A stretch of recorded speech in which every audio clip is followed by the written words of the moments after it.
కదా మూకంతా ఎలాగ ర్యాషెస్ లాగా వచ్చాయన్నమాట. చేతుల మీద కూడా వచ్చే తనకి, ఇగోండి చేతుల మీద, కాలు కానికి అట్లా ఆ కాలు ఇగోండి కాలు మీద ఇలాగా ఇలా రావడం అయితే జరిగింది. వెల్కమ్ టు సింగపూర్ అందాలు. సింగపూర్లో ఒక డేంజరస్ వైరస్. రీసెంట్గా మా పాపకి ఎమర్జెన్సీ వార్డులో జాయిన్ చేశాం కదా, అక్కడి నుంచి ఇంటికి వచ్చేసాము. అంతా బాగానే ఉంది. ఒక రోజు నైట్ అంతా తనకి అబ్జర్వేషన్లో పెట్టాము. టైంకి 4 గంటలకు మందులు పట్టడం కూడా జరిగింది. నేను మేడం అయితే తెల్లవారులో తెలిగిసుంటూ అంతా బాగానే ఉంది. ఫీవర్ అంతా క్లియర్ అన్నప్పటికీ పాపకైతే ఫేస్ మీద కొంచెం ర్యాషెస్ లాగా అయితే వచ్చాయి. ఫేస్ మీద నుంచి చేతికైతే వచ్చాయి. ఏంటి ఎలా వచ్చాయనేసి మాకు అర్థం అవ్వలేదు. మేము అనుకున్నాము ఈ మందులై పట్టడం వల్ల వేడి వల్ల వచ్చాయని అనుకున్నమాట. ఓన్లీ అంత తగ్గుతుందేమో అనుకునేటికి 2 రోజుల తర్వాత, అవి వచ్చిన 2 రోజుల తర్వాత కూడా పాపకి కాలు దగ్గర రావడం, అమ్మవారి పక్కులాగా గోకేసి అది అంతా పుండిలాగా అయితే అవడం అయితే జరిగింది.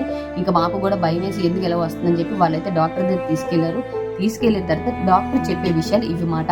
పాపకి సింగపూర్లో ఒక వైరస్ అయితే రావడం అయితే జరిగింది. ఆ వైరస్ కూడా తన హాస్పిటల్కి వెళ్ళింది కదా, అక్కడి నుంచి వచ్చిందో ఏమన్నది కూడా వాళ్ళకైతే తెలియదు. చెప్పారు అది ఎక్కడి నుంచి వచ్చిందో కూడా అయితే మనకు తెలియదు. కానీ మీరు తీసుకోవాల్సిన జాగ్రత్తలు ఏంటంటే, పాప తినే వస్తువులు మనం ఏమైనా ఉంటే టక్మని తింటాం కదా, అది తినకూడదు అన్నారు. రెండోది పాప ఉమ్ము కూడా మనకు తగలకూడదు అన్నారు. అవి కూడా తగిలినా సరే మనకు ర్యాషెస్ వస్తాయంట. అంతేకాకుండా తను గోకినప్పుడు పుండు వాటర్ కూడా మనకు తుల్లినా సరే మనకు వచ్చే చాయిసెస్ ఉన్నాయంట. అందుకే మనం తీసుకోవాల్సిన జాగ్రత్తలు అయితే ఇవి చెప్పారన్నమాట.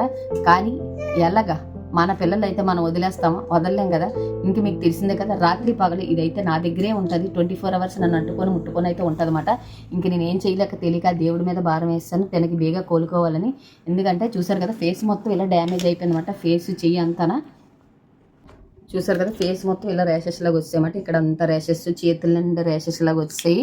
ఇంక ఇది వచ్చిన తర్వాత మనం దూరంగా ఉంచగలమా? ఎందుకంటే చిన్నపిల్లలు వాళ్ళు ఏం చేయగలము? అంత దేవుడి మీద భారం వేస్తాము.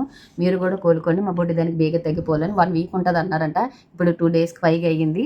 చూసారు కదా, దీని స్మైల్ కన్నా అందరూ ఒక లైక్ చేయండి. Like, share, subscribe subscribe